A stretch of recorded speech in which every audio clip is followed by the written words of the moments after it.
September 9th, 2024, Southwestern City School Board meeting to order. Roll call. Ms. D'Angelo Steele. Here. Ms. Liskini. Here. Ms. Martindale. Here. Mrs. Peterson. Here. Mr. Bosso. Here. Next item is the adoption of the agenda. To recommend the Board of Education approve the agenda for the September 9th, 2024 school board meeting. Can I get a motion to move that? Thank you, Mrs. Martindale. Can I get a second? Second, Peterson. Thank you, Mrs. Peterson. I do have an addition to the agenda, if I could, please. Under item O, executive session, I'd like to add to the recommendation, so to read, it's recommended the Board of Education adjourn to executive session according to policy 0166 to consider the appointment, employment, and we'll put discipline in that promotion or compensation of a public employee.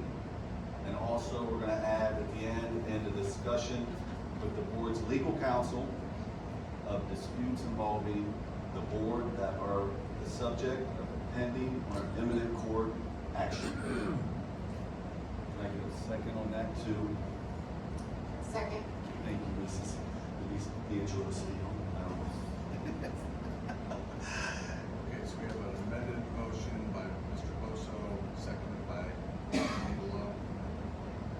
Roll call. Ms. D'Angelo Steele. Yes. Ms. Liskini. Yes. Ms. Martindale. Mrs. Peterson. Yes. Mr. Bosso. Yes. Can I get a motion to adopt that agenda now? Yes. D'Angelo Steele. Yes. Can I get a second on that? Thank you, Mrs. Martindale. Roll call. Ms. D'Angelo Steele. Yes. Ms. Martindale. Ms. Liskini. Yes. Mrs. Peterson. Yes. Mr. Bosso. Yes. Moving on now to approval of the minutes, it's recommended the Board of Education approve the meeting minutes for the August 26, 2024 meeting as attached. Can I get a motion to move that? Thank you, Mrs. Martindale. Can I get a second? Second, Thank you, Mrs. Liskini. Any additions or corrections to that? Seeing none, roll call. Ms. Martindale. Ms. Liskini. Yes. Mrs. D'Angelo Steele. Yes. Mrs. Peterson. Yes. Mr. Bosso. Yes. Moving on, any board reports this evening? Seeing none, we'll go to public participation related to agenda items, and we'll have Copper Paul.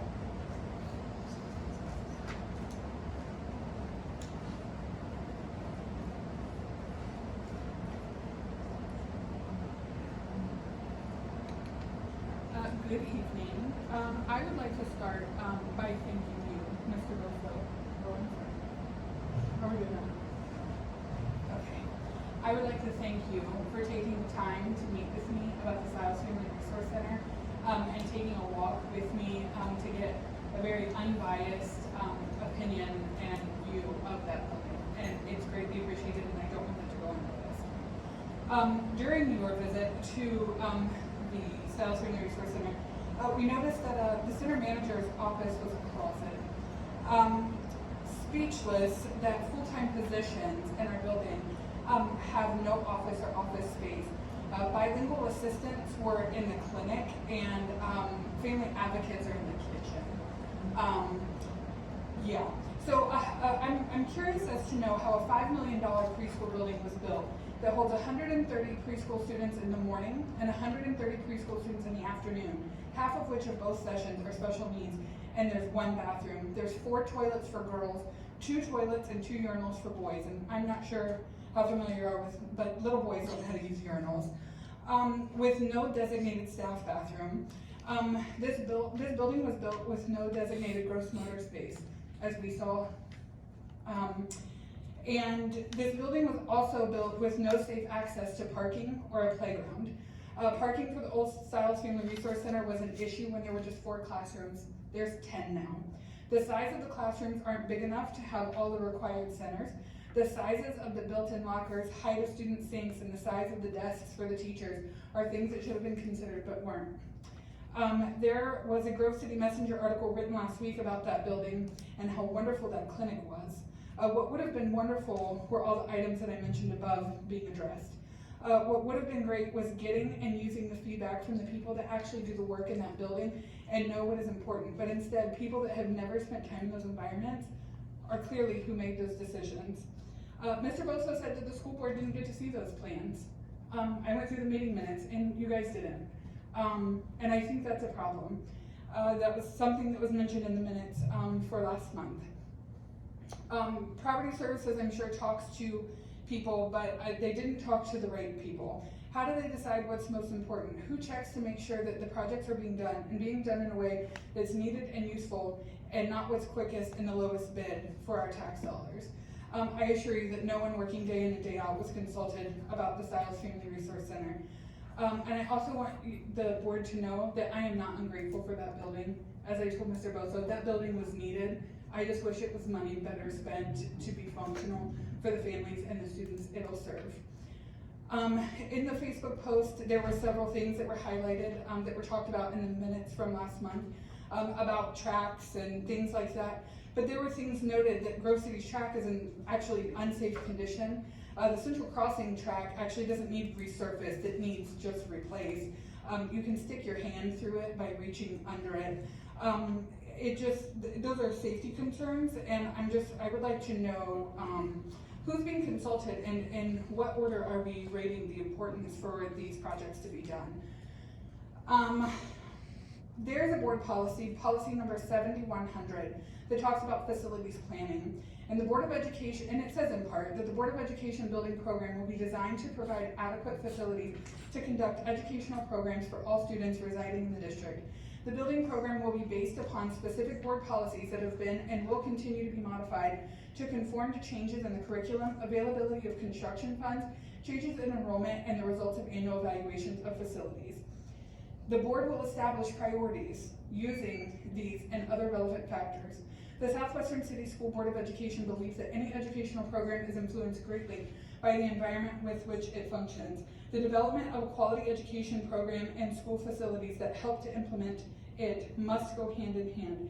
It is this board's goal to provide the facilities needed for the number of students in the district, to provide the kind of facilities that will best support and accommodate the educational program, and to develop a long-range planning and evaluation program.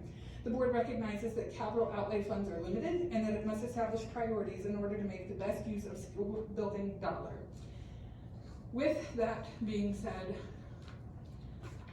the Stiles Family Resource Center and what was discussed last week, or 2 weeks ago, I'm sorry, doesn't seem to fit that board policy as someone on the outside. Again, Mr. Boso, I really do appreciate you taking that walk. I think it meant a lot to several staff members to see you there and know that you were listening and heard and saw it. So again, I do thank you. Thank you, Clara.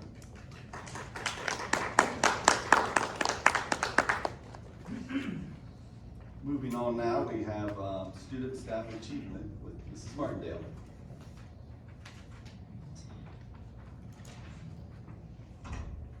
Good evening, everybody. I've been a little bit under the weather, so forgive my raspy voice today. But we've got some good stuff to talk about. So first of all, over the summer, 9 Southwestern City School District high school students participated in Buckeye Boys and Buckeye Girls State. This is an 8-day hands-on experience in the operation of the democratic form of government. And congratulations to the Franklin Heights and Westland High School students that were accepted into this coming year's program. It's very exciting.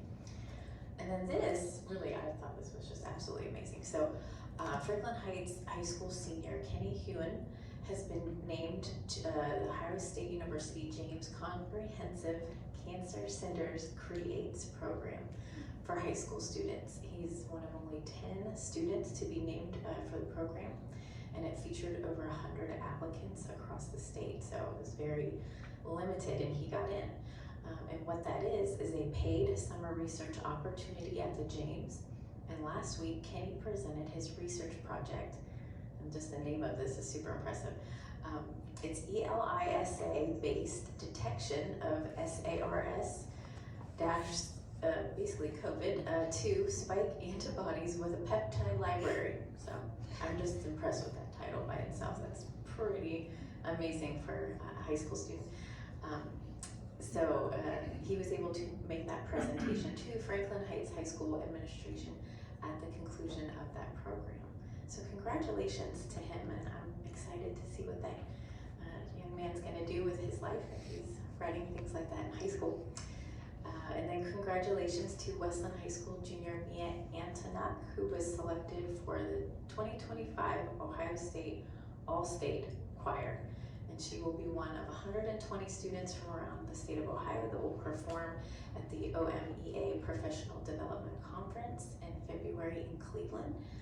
This will be her second year, actually, to be a part of this prestigious ensemble. And then congratulations to all of our students who graduated last month during our summer commencement. If you ever go to those, they're a really awesome experience. So I invite everybody to come next summer to that. And then for the Southwestern City School District staff achievements, we have several really great things to mention here. So congratulations to Grove City High School math teacher Joshua Blankenship, who was recently recognized by the Yale Office of Undergraduate Admissions as recipient of the 2024 Yale Educator Award. So congratulations to him. And then students entering the Yale class of 2028 were asked to nominate outstanding educators who have deeply impacted their lives. So Mr. Blankenship was nominated for the award by Grove City High School and current Yale freshman Rohit Basu. That Yale Educator Recognition Program recognizes outstanding educators from around the world who inspire and support their students to perform at high levels and achieve excellence. Out of this year's 320 nominees who represent 39 states, 24 countries, 75 teachers, and 20 counselors were selected to receive the award.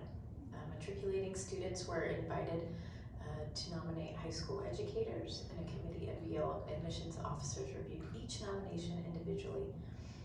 So I definitely want to recognize the fact that that is a very rare thing to be nominated and to win. So congratulations to them. And then finally, thank you to all of our staff members of the district who have worked tirelessly to pull off our first few weeks of school. I think they're going really well.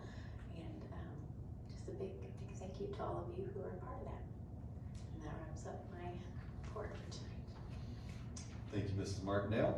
Moving on now to items for action under fiscal and operational management with Mrs. Liskety. Thank you, President Boso. This evening we have 7 action items under fiscal and operational management. Number 1 is revised permanent appropriations for fiscal year 2024-25. It is recommended that the Board of Education approve the revised permanent appropriations, CX1. Number 2 is investments and financial statements for August 2024. It is recommended that in accordance with section 135.14 of the Ohio Revised Code, the Board of Education approve August investments, CX2, and cash position report for the month of August 2024, CX3 as submitted. Number 3 is the payment of bills. It is recommended that the Board of Education approve payment of bills according to the list of checks for the month of August 2024, CX4. Donations, I want to pull this out real quick. We had total donations for the month of August of $124,954. And I wanted to recognize some folks who donated all school, or WCMH MBC4, Grove City Center for Dentistry, Cypress Church, Tom Fennessy Back to School Project, Costco, Laura McIntyre from the community. They donated backpacks and school supplies in the sum of $91,483. Quite substantial, and a special thank you to all those folks. There will be notes of thank you going out to everyone who made donations, but I just wanted to bring those folks front and center because that is phenomenal. Moving on, Number 5? Thank you. Authorization to pay bills in accordance with section 5705.41 Ohio Revised Code. It is recommended that the Board of Education authorize the treasurer to pay bills for August which were not processed in accordance with section 5705.41 Ohio Revised Code, CX6. Number 6 is the service agreement and memorandum of understanding with the Franklin County Sheriff's Office. It is recommended that the Board of Education approve the service agreement and the memorandum of understanding between the Southwestern City School District, Board of Education, and the Franklin County Sheriff's Office for services for Franklin Heights High School and Westland High School for the 2024-25 school year as presented, CX7. And number 7 is resolution to participate in the Meta Solutions Cooperative Bus Purchasing Program. It is recommended that the Board of Education approve the resolution to participate in the Meta Solutions Cooperative Bus Purchasing Program. Whereas the Southwestern City School District Board of Education wishes to advertise and receive bids for the purchase of school buses, therefore be it resolved, the Southwestern City School District Board of Education wishes to participate and authorize Meta Solutions to advertise and receive bids on said board's behalf as per the specifications submitted for the cooperative purchase of buses. We have worked with Meta Solutions for quite some time. There's a cooperative of over 300 districts in the state of Ohio who use them, and so we get, I don't want to say discounted, but we get group rates from Meta Solutions. We take discounts though. We'll take discounts too, whoever wants to give us discounts, but group rates as being in a cooperative. Mr. President, after reviewing these items, I would like to move them for approval. Thank you, Ms. Liskin. Can I get a second, please? Second, Mrs. Martindale. Roll call, please. Ms. Liskini, Yes. Ms. Martindale, Ms. D'Angelo Steele, Yes. Mrs. Peterson, Yes. Mr. Bosso. Yes. Moving on, back to Mrs. Martindale for items for action under student, school, community. I've got 3 items for action tonight. The first one is Norton Middle School 8th grade students requesting to do their 8th grade trip to Washington DC. The trip is planned for this October. The students will miss 3 days of school, and all trip expenses are paid by students and parents. Central Crossing High School wrestling teams requesting to travel to Alliance High School and Alliance Ohio. This is obviously a wrestling tournament. All trip expenses are paid by boosters, and the students will miss 1 day of class as this is in January of 2025. And then the Grove City High School's NJROTC is requesting to travel to Honolulu, Hawaii, and that will happen December 4th through the 9th of 2025. Students will miss 4 days of classes. Trip expenses are being paid by students, parents, and Navy funds and fundraising. And after reviewing these items for action, I move them for passage. Thank you so much. Can I get a second? Second, Liskini. Roll call, please. Ms. Martindale, Ms. Liskini, Yes. Ms. D'Angelo Steele, Yes. Mrs. Peterson, Yes. Mr. Bosso. Yes. Moving on now for items for action under personnel with Mrs. Peterson. Thank you. Okay, so as you guys know, the district continue to hire. We're always hiring, okay? So, what I will say though is we are in a decent position. Of course, we would like to be in a even better position of staffing. But we will take where we are because it could be worse. So we are in a decent area. One of the highest needs for employment in the district is with the full-time and substitute educational aid positions. Just gonna put out the obvious, it isn't the best position, right? We know it's that position that takes a lot of work and special skill to want to do, but it doesn't mean that there isn't someone out there that wants to do it with children. So I put that out there because I want you to encourage people, if they think that they can give it a shot, give it a try, and come be a part of our district, to be an aide, that would be great. So we also continue to need bus drivers, and with licensing and training can be provided through the district. Don't forget custodians, cooks is also needed. This is also a reminder. Remember, we are offering a special bonus incentive for our substitutes this year, and based on work days in those roles. So work 50 days and earn a $500 bonus. Reach 100 days, you get $750 bonus, and at 150 days, receive a $1,000 bonus, okay? So continue to try to spread the word, encourage people to apply, and come out to apply for Southwestern City School District. Get those high schoolers that graduated and tell them to come substitute. So with that, and our great personnel department, that those ladies in that office keeps me and Matt on our toes and our numbers together, here is your report. We have 6 personnel items involving 127 persons. 3 are certificated resignations or retirements. 6 are classified resignations. 1 certificated change in employment status. 85 certificated employment, 40 of which are supplementals. 6 classified changes in employment, and 26 classified employments. After meeting with Matt, I move this report for approval. Thank you, Mrs. Peterson. Can I get a second? Thank you, Mrs. Martindale. Roll call, please. Mrs. Peterson, Yes. Mrs. Martindale, Yes.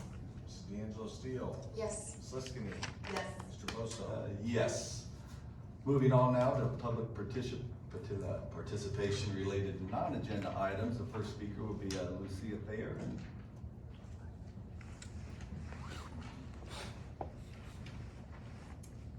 Hi, thanks so much. I'm here to talk today, although Ms. Peterson just mentioned it, about the current crisis caused by too few bus drivers in Southwestern School District. This is a problem that doesn't just affect Catholic school students. Because of the shortage, they've actually lengthened the distance of each bus stop. So many children are having to walk even further in the dark, in the cold, each morning to reach their bus stop. The burden, however, has fallen particularly on Our Lady Perpetual Help, which is a K-8 elementary school, which as of this year is now switching buses at Grove City High School. So their ride has gone up exponentially as they now have to spend time going to a different school, waiting for other students to transfer, and finally taking a ride to their destination.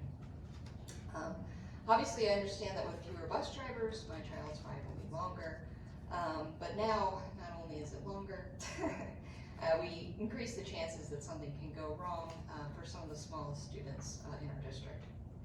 I didn't live here, but I did switch buses as a kid, and it was a hot mess. You know, my first bus would be late, the second bus would assume I was not there, I was absent. As a young first grader, I'd be stranded at a high school. This was a pre-9/11 era, so they left the side door open, I could go ask for help. Obviously you can't do that anymore, and we shouldn't have to do that. But you know, that's, you know, what would a kid do today? So far, the new transfer system has actually left a third grader behind twice. Now, coincidentally, he had an older sister who goes to Grove City High School, so thankfully he wasn't actually alone ever. But, you know, he was upset, he was crying, there was a fire drill, there's kids coming out. And of course, not all other kids are gonna be in that situation. So, you know, on paper, this is a better system, but, you know, this system depends on every student and every bus being on time every day, which we all know is never gonna happen. Students as young as 5 are going to a school where no adults are responsible for them or know who they are. You know, then in the madness of pre or after school shuffle, they're trying to find their bus before it's too late. After the time change, most of the switching is going to happen in the dark in the morning. So this greatly increases the chances that a small child, God forbid, gets run over. It's a huge safety concern. I know from a public records request that 2 years ago you spent about $17,000 trying to recruit teachers, aides, bus drivers, secretaries, administrators. I know last year you more than doubled that to $39,000. I just want to say I really appreciate, I know you're on the right track, but I'm asking you to double that again. Obviously this is a good problem to have, right? This area is booming. Many more people want to live here, want to send their children here. But unfortunately the incentives to become a bus driver have really not kept pace with inflation and the rising cost of living in Columbus. I really want to say I really loved all the bus drivers who we have had. They are wonderful people. They've gone above and beyond for us on so many occasions. But without more of them, obviously our children's future and our whole economy is going to grind to a halt. So thank you so much. Thank you so much. Next up is Chris Orban.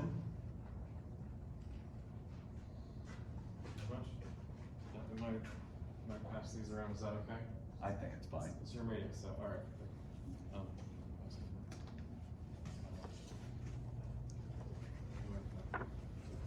thanks, everybody. So, my name is Chris Orban. I'm pretty tall, so I'm just put this on, is that all right?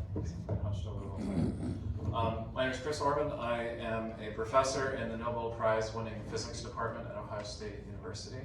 And I am an educator running for the State Board of Education. Over the years, I've worked with many hundreds of math and science and computer science teachers. I've worked with Columbus City Schools, I've worked with Metro High School, I've worked with the Educational Service Centers across Ohio. I've worked extensively with the Ohio Department of Education and Workforce on science standards and on a new high school math class that has connections to computer science that is now in over 40 high schools across Ohio. I have engaged the legislature to advocate successfully for more education funding. I've engaged the legislature to advocate successfully for more sensible education policy bills, which is not their strength all the time. And I am a concerned educator running for the State Board of Education. I am also a parent running for the State Board of Education, so I have had elementary age kids in my house, I've had teenagers in my house, so some of you know what that's about. And currently in my house I have a toddler, which is why I look a little tired right now, so that's why. And some of the kids that have been in my house were there as part of a kinship care arrangement, so I know a little bit about kinship care, I know a little bit about foster care, and my perspective as a parent is something that I bring to the State Board of Education. Now, I have political opinions like everybody else, okay? So I have a Sherrod Brown sign in my yard, which I display proudly, but this is a nonpartisan seat, it's a nonpartisan race, and I am here to say that I am running to represent everyone in District 6 and not just one side, okay? And for me that is easy to do because the way that education policy is crafted in Ohio is so dysfunctional that it doesn't matter which side of the aisle that you're on to appreciate how dysfunctional that it is. And I'm going to unpack that for you in a second, okay? 6 or 7 years ago, I started going to statewide teacher meetings. So the math teachers had their statewide meeting in Columbus. The science teachers had their statewide meeting. Computer science, physics, engineering. And I began to notice that in the course of a typical year in Ohio, the heads, the presidents of these and other wonderful teacher organizations are rarely, if ever, invited to meet with policymakers in the State House. They are rarely, if ever, consulted about new policies that are being debated, and if they're involved in the process at all, it's at the 11th hour when it's too late to change anything and that there's something that's going to a vote. And it doesn't matter which side of the aisle that you're on to agree with me that we should be talking to teachers first instead of last, okay? That is what I mean by a nonpartisan candidate. Now, what am I going to do if I'm elected to the State Board of Education? I want to answer that question by talking about what I've been doing for the last year, okay? So, in my life, I have influenced 2 bills in the Ohio State House. I live very close to the State House, by the way, which is another natural advantage of me as a candidate, 8 minutes from the State House. One of the bills, which was passed into law in 2023, provides millions of dollars to allow Ohio licensed teachers to go to Ohio colleges to learn to teach computer science for free, okay? Would you like me to continue to advocate for Ohio teachers to go to Ohio colleges to learn new skills for free? If so, then I'm going to need your vote in November, okay? The second bill that I influenced was just a few months ago.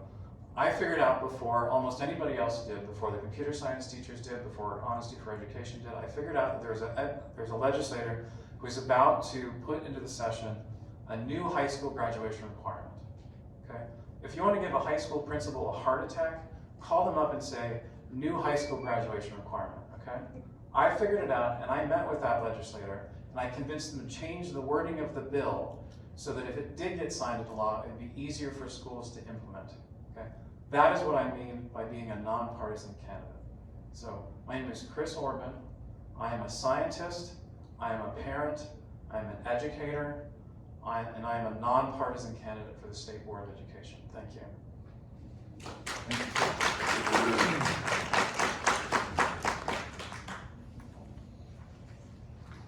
Moving on now for items for discussion. Anybody got any discussion items? I Seeing- don't have oh, any sorry. discussion Go item, ahead. I'm sorry. You're fine. I don't have any discussion item, and I've been so busy I didn't get to send it, so I'm gonna say this right here. But I just wanna say, the Westland Grove City game was amazing, it was really good. And it was a wonderful evening to be able to see those two high schools come together and play. Those players, play against each other with respect for each other, and the fans back and forth. It was just a great atmosphere. It was just good to see. And I just wanted to say, that's what I want to see all the time. I was there, I agree. So, that was awesome. Alrighty. Next we'll go into executive session. It's recommended the Board of Education adjourn to executive session according to policy 0166 to consider the appointment, employment, promotion, or compensation of a public employee, and add that discipline, I'm sorry. And also to discussion with the board's legal counsel on disputes involving the board that are the subject of pending or imminent court action. Can I get a motion to move this forward? So moved, Liskini. Thank you, Ms. Liskey. Can I get a second? Thank you, Mrs. Martindale. Roll call, please. Ms. Liskini, Yes. Ms. Martindale, Yes. Ms. D'Angelo Steele, Yes. Ms. Peterson, Yes. Mr. Bosso. Yes. We do not expect any more after the executive session, but you're more than welcome to stay. Thank you.